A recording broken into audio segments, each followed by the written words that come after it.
Hello guys and welcome to the first episode of the Walkout Podcast. Where we cover everything UFC related, news, fights and more. Today we're going to talk about UFC 316, with the main event being Merab Dvalishvili versus Sean O'Malley and the co-main event being Julianna Peña versus Kayla Harrison, both for the undisputed bantamweight championship of the world. So first off, we're going to break down the main event of Merab Dvalishvili, the reigning champion, against Suga Sean O'Malley, the number one contender. And in their last fight, it was quite a close outing, we have to say. But still several rounds, I would say, to Merab. Yeah, in most people's eyes, yeah. I think, yeah. And on the odds, Merab is quite a big favorite going into this one. Yeah, exactly. And would you say, do you agree with that, or? I would say that I think that the odds are a bit too skewed in favor of Merab. I think that the odds should be closer than what they are, because I think this fight will be closer, even though the last one was actually closer, maybe, like you said. Yeah. I think that this fight will be even closer, but I'm still leaning towards Merab. I think his latest outing against Umar, I think that he showed his cardio, his grit, his just showmanship in general. I don't know. Yeah. I think it's very hard to... So I would predict Merab still in this fight, though I think it will be even closer. Okay, yeah. And I agree with that to some extent, that it will probably be quite a close fight. But I'm leaning slightly towards O'Malley, if I had to pick. Yeah. I don't know, for many different reasons, but I think Merab has been more active, and that can be a positive for him. But it can also be that it's a bit worn out, maybe. Yeah. I think, as you said, age also. And he's going 5 rounds every time. Yeah, exactly. Since he's the champion and since he never finishes an opponent, basically. And like you said, last time out against Umar, it was like 5-6 months ago. Yeah. And O'Malley has been off for a longer time. And I think this time this is going to be a positive. Some people would probably think it's an advantage for Merab to be more active.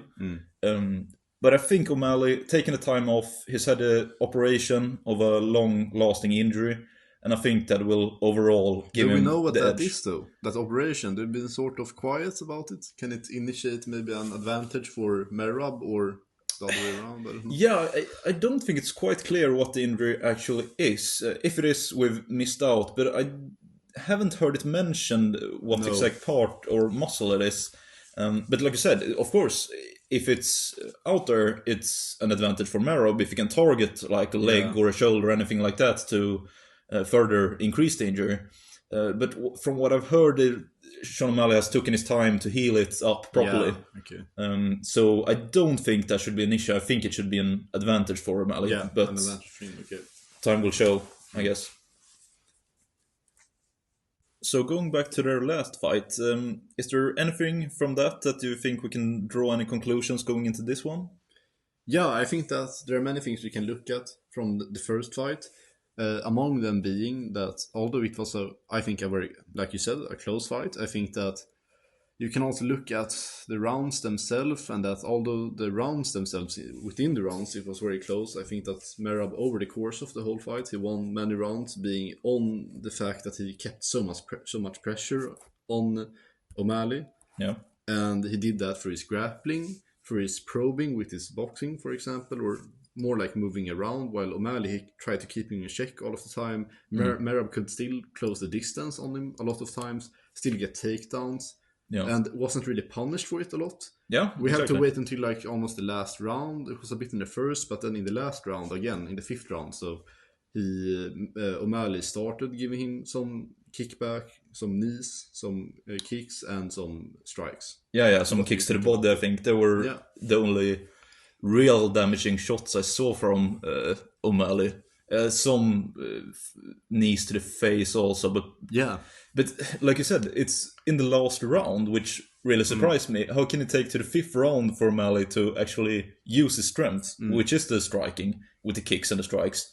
And like he couldn't keep up with the pressure of Merab. That's my issue with the fight, or with this matchup in general, is that it feels like if O'Malley just lets Merab do his thing, which is like moving around, keeping pressure, and keeping control with his grappling, it's really hard for O'Malley to get a finish or to win on points. That's difficulty for me. Yeah, Right now, at least, from what we know from the first fight. Yeah, I understand that.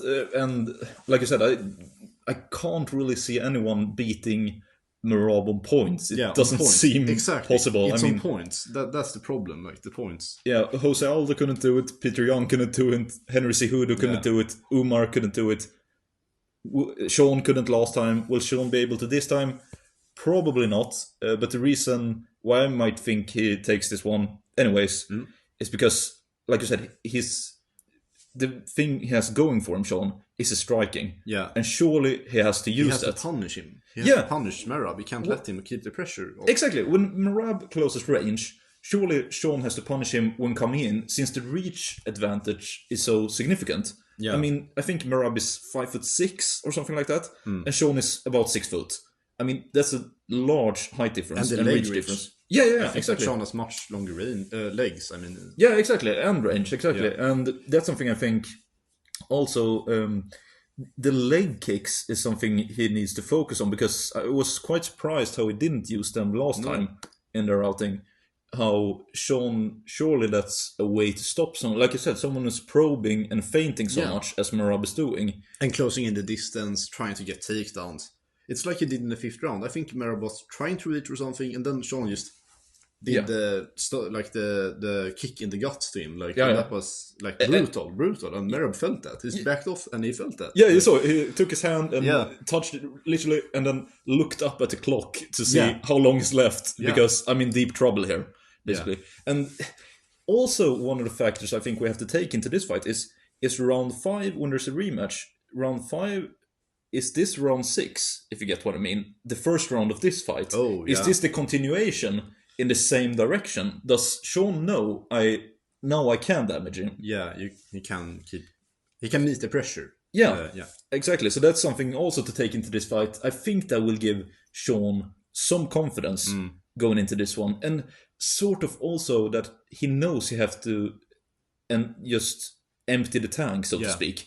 He has to pour it all out there, because if he loses again, he's probably never getting another shot at Merab. Yeah. So, and Merab will be the long reigning champion. Yeah. So I think he's gonna let it all go and use the striking as best as he can. And I think that, can you go 2 whole fights with Sean O'Malley without being finished?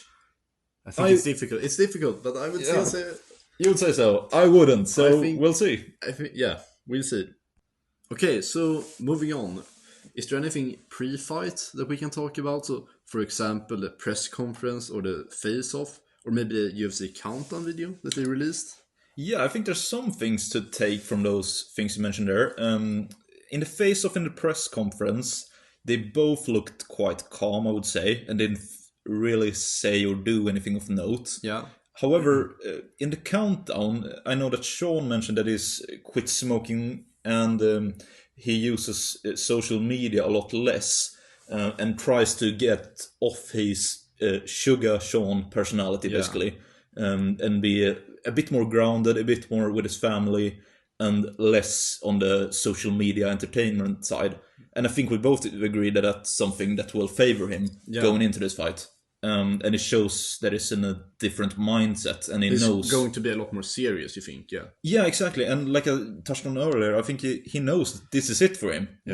He's quite young, so he knows he has a career in front of him, but this is a make or break moment for his legacy. Yeah, really, and for his aspirations to be a 2-time champion and get that belt back.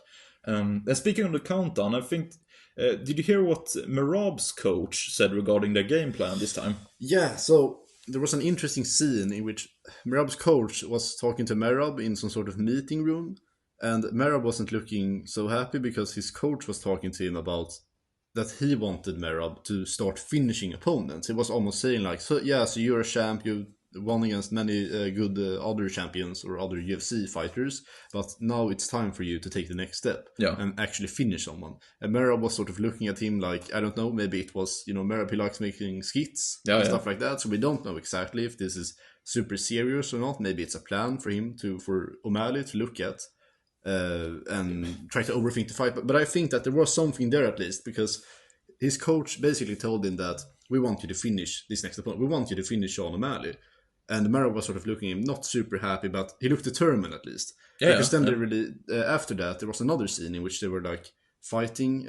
He was fighting with his coach, so in the octagon in practicing, Yeah. and he was doing some really hard kicks and strikes Yeah. that we don't normally really see from him. You know, it's more like probing. It's not really going for the finish. No. But he looked determined. Now, again, we don't know. This is just footage that his own camp has released, has given to the UFC for their countdown videos. So we aren't really sure if this is like actually what's going to happen. I think, if I'm going to say it myself, I think that it's more of a ploy for maybe Sean to look at. Yeah. Because I don't think that Merab really, he doesn't really value the whole thing about the finish or anything. I think he likes the control of the octagon. He likes his, like with Umar in the last fight, where he flipped him over. He didn't go for a finish. He just pointed at him and like emoted on him. Like and did a bit of a thing about it more than. I think his coach, you can see that he's a bit frustrated. Yeah, he is frustrated about that, but I don't think Merab himself, he doesn't really. I think that if he what I'm saying is that even though his coach, he might be coaching him right now and telling him you need to go for the finish. I think that Merab himself, when it comes down to it in the octagon, and he has Sean in a position where he can go for a submission, but maybe he doesn't because, you know, it's just in him. He wants to do the showmanship. He just wants to basically give him a hard time and maybe humiliate him. Yeah. It's just in his, I don't know, DNA. And we'll see how Sean counters that. Yeah, exactly. And like we saw in the last fight, he gets in so many dominant positions, Merab does, with his wrestling, which is top tier. I mean, he outclassed both Umar and Henry Cejudo, which is so impressive. Broke the record for most takedowns. Yeah, exactly. He's one of the absolutely best wrestlers in the UFC right now, probably ever, right? But like you touched on, he doesn't really use it to the full effect. No. He uses it to get control time to win fights. On points. So. Yeah, but he doesn't look for the submissions, which is...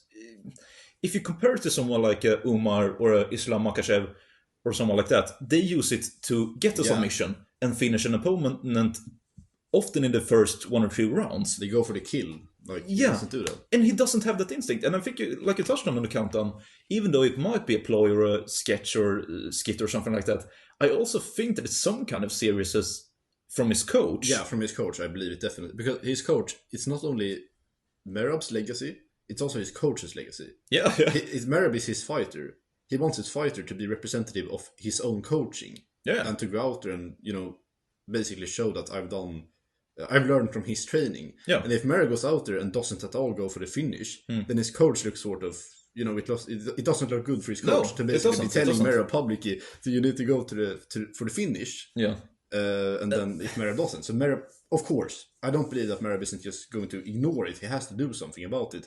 But I think that there can be something there for but it's interesting, like you mentioned before, with when he hit the mitts with the kicks and the striking. Yeah, like you said, it looked very impressive. But have we ever seen Merab fight like that in an actual fight? No, we haven't. No, but we see that he can on the pads and in training. But when does he actually do it in a competitive UFC fight? He doesn't, and that's like you mentioned earlier. I think it's some kind of safety, probably.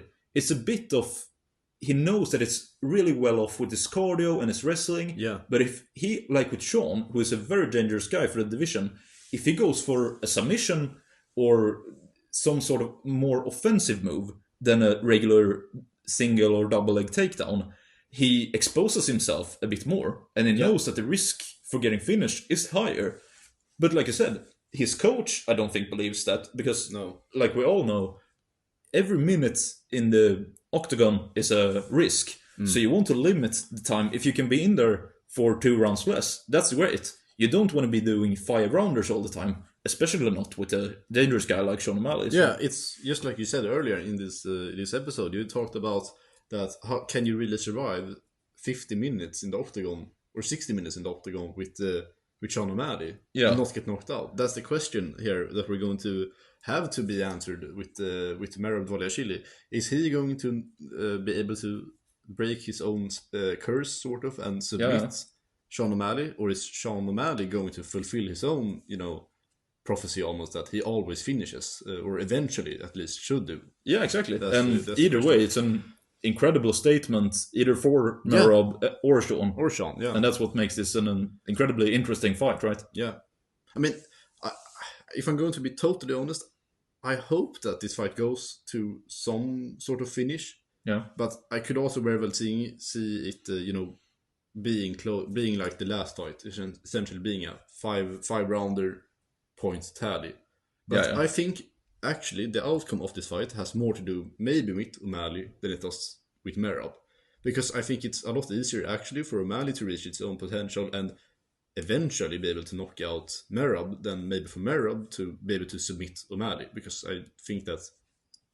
I think it's more difficult for Merab to submit O'Malley than maybe for O'Malley to eventually, in a 20-minute, 25-minute, 30-minute, fight, to be able to. Yeah, I totally agree, because it's Sean O'Malley. If you look through his record, his baseline is finishing guys with striking, and Merab's baseline is offensive wrestling, but like you said, a bit more of a points approach and a control time approach, not a submission or finishing.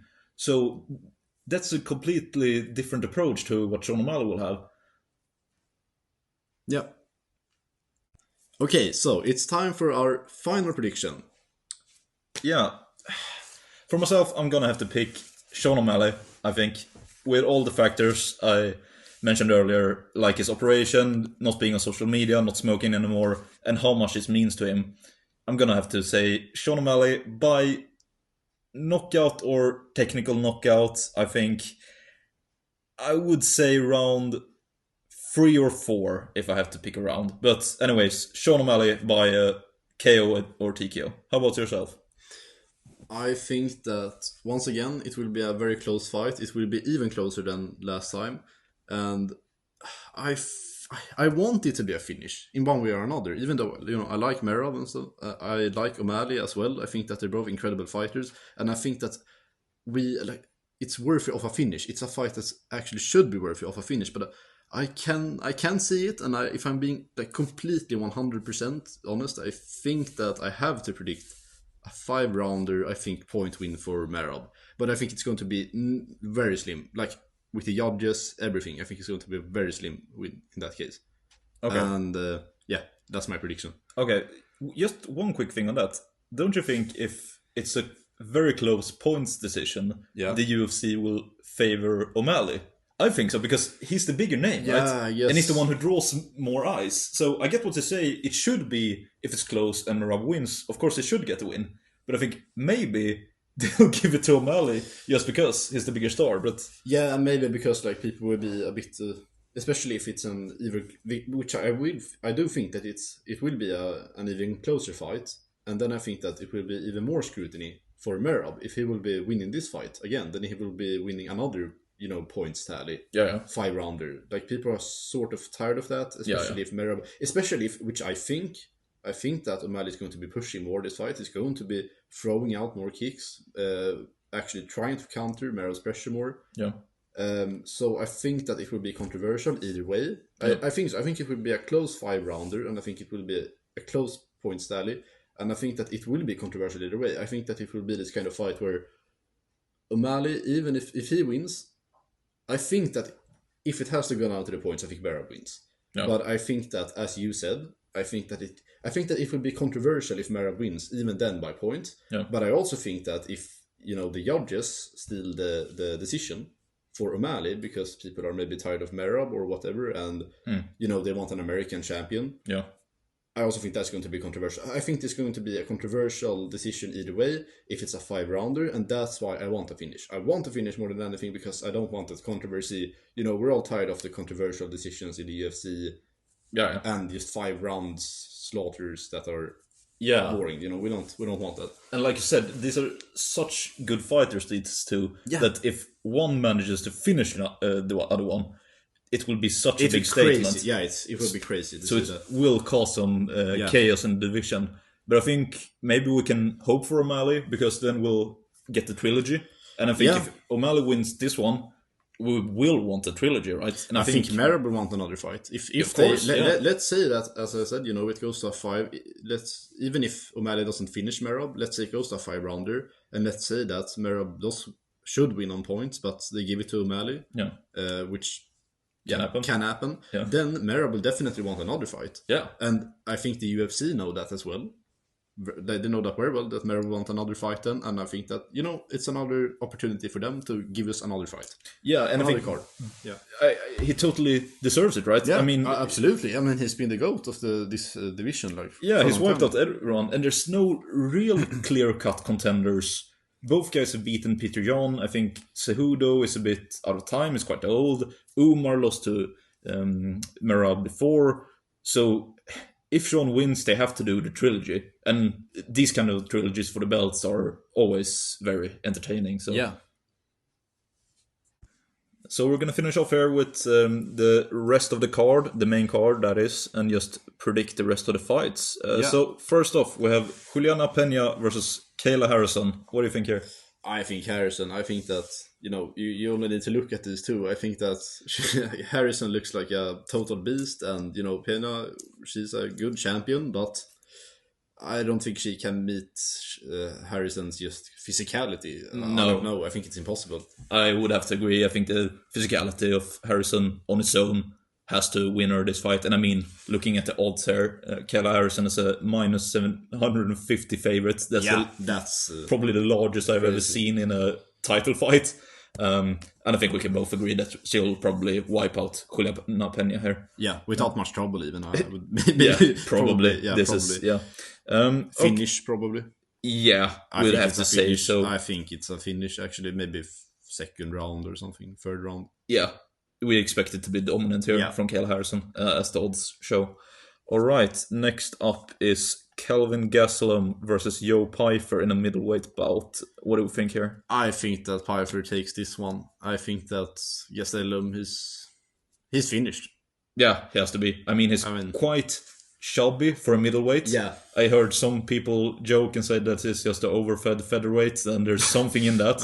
Because, I mean, if you look at him, he shouldn't be competing at middleweight, I think. No. And he has the odd good fight, like against Adesanya, but that was many years ago. Yeah. And like you said, I just think it's finished, and Joe Pyfer gonna wipe him out here, probably. An early KO, I would have to predict. Yeah, I think so as well. Yeah. Maybe second round. Yeah, probably, yeah. Moving on to another bantamweight bout, as the main event is, and the theme of the card. Yeah. It's Mario Bautista versus Peña Mix, and Mario Bautista, as we know, beat Jose Aldo a few months ago, which is a good win, a controversial one, since he held Aldo up against the cage. Yeah, I didn't like that one. No, not many people did, but a win nonetheless. Against Peña Mix, who's coming over from Bellator, and is a very good fighter. From everything, I think he has a 18-1 record. Oh, and is a very skilled guy, and said he's gonna claim this throne, so to speak, and make this his town. So for my sake, I would have to expect the Peña Mix winner. I would probably say quite an early submission. Yeah. What do you think? I'll back you up on that one. Yeah. I think that his record in Bellator speaks for itself, and coming into the UFC and already meeting someone that's beat Jose Aldo in his last few months. I think that's incredible to just come into the UFC. Yeah. And I mean, Mario Bautista is ranked number 10. Yeah, it's so face him and get I think he will beat him and get quite a high ranked spot. Then maybe move on a few more contenders, and then might be a Peña Mix title shot. That we'll see, in my opinion, in a few years or. Yeah, or even months, depending on how active. I think a guy like that, he makes his debut now. He will want to set a high tempo, I think, on his fights, and really makes them. Yeah, the only reason why I think it could take a few events at least, or sometimes, is because we have so many in bantamweight still, Yeah, of so course. Merab, obviously, and Umar, and then we have O'Malley still. Yeah, of so course. I think that is why it's difficult. He has to first get through those guys before. Yeah, and you never know when, like you said, it's really dominant in Bellator. Yeah, but that doesn't always transition over to the UFC, as we know. So it'll be interesting to follow this one. Yeah. And lastly, on the main card, we have a welterweight bout between Vicente Luque, ranked at number 14, against Kevin Holland. What do you think about this one? I think Holland takes this one. I don't know. I think that it can be like a round 3 finish even. From Holland. I think it's really good. I think his last fight was fight of the night. Incredible. Yeah. I mean, he's a strange guy, Kevin Holland, right? He fights all the time. Yeah, I know, but it's just his last fights. So. Yeah, I'm actually going to go against you on this one and pick Vicente Luque. Some people would argue he's a bit washed and finished, and I know he's an underdog, a 220 plus underdog going into this fight. but his last fights have looked better than the previous ones, and I think there's still something there. And I just can't pick Kevin Holland, to be honest. I know you said you don't like him. No, but it's something about him and all the excuses every fight. Yeah, it's that's true. That's true. I heard him on, I think it was the Rampage Jackson podcast, where he said, "Oh, if you're a champion, it's so much media duty." I'm like, mate, that's not the reason why you're not a champion, you know? And if you can't face up to the real facts, how can we ever expect you to reach that level? And I know beating Vicente Luque and becoming the champion is not the same thing, so I get your point. And he looked good going out last time, Kevin Holland, he did, right? Yeah. But I think Vicente Luque will go for an upset to round off this main card of the UFC 316 pay-per-view. Okay, so then we have a split decision there. Yeah. Interesting. All right. Yeah. All right, thank you guys for listening for the first episode of the Walkout Podcast. And we look forward to UFC 316 on Saturday. Yeah, and then we'll see you next week for the recap of the UFC 316, which we'll be covering. Yep. Yeah, so like and subscribe. Goodbye. Yeah, thank you guys. Bye.